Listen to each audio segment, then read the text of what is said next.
You, our correspondent Patrick Fok, joining us now. Patrick, tell us more then about China's response after the Trump administration announced those exemptions on smartphones, computers and some electronics from tariffs on Friday, but a little bit of doubt put into that now.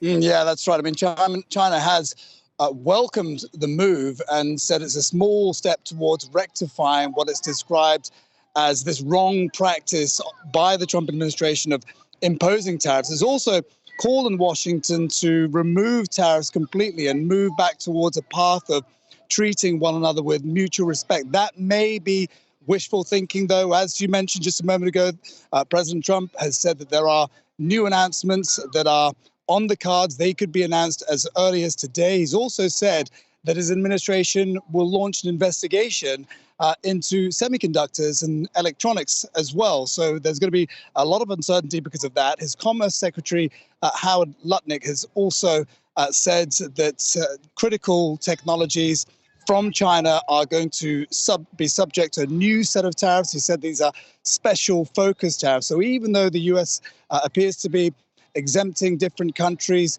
on things like electronics, Beijing is still very much in Washington's sights. This is going to cause a lot of market uncertainty moving forward. But, you know, it's also got to be said that how they separate these tariffs is going to be a complicated affair.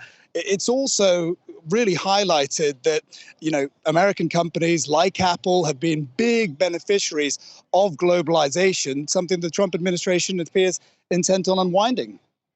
Patrick, it all comes as well, doesn't it, as the Chinese leader Xi Jinping is kicking off his tour of Southeast Asia. What can he hope to achieve? Yeah, well, look, remember, these countries, Vietnam, Cambodia, Malaysia as well, these countries are stuck between a rock and a hard place. They are facing the prospect of having to cut some trade with their biggest trading partner or having to face punitive tariffs from the US. So, you know, it's difficult how they are going to respond. It's difficult to see how they're going to respond to this exactly.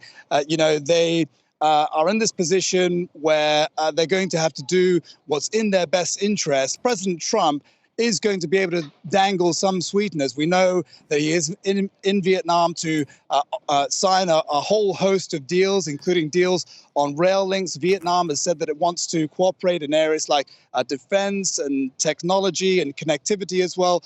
President Xi wants their support and to compel them to join hands, if you like, to push back against Washington's moves. But it's hard to see how they're going to heed to these calls to stand tough and not respond to concessions by the U.S. And to hang tough there.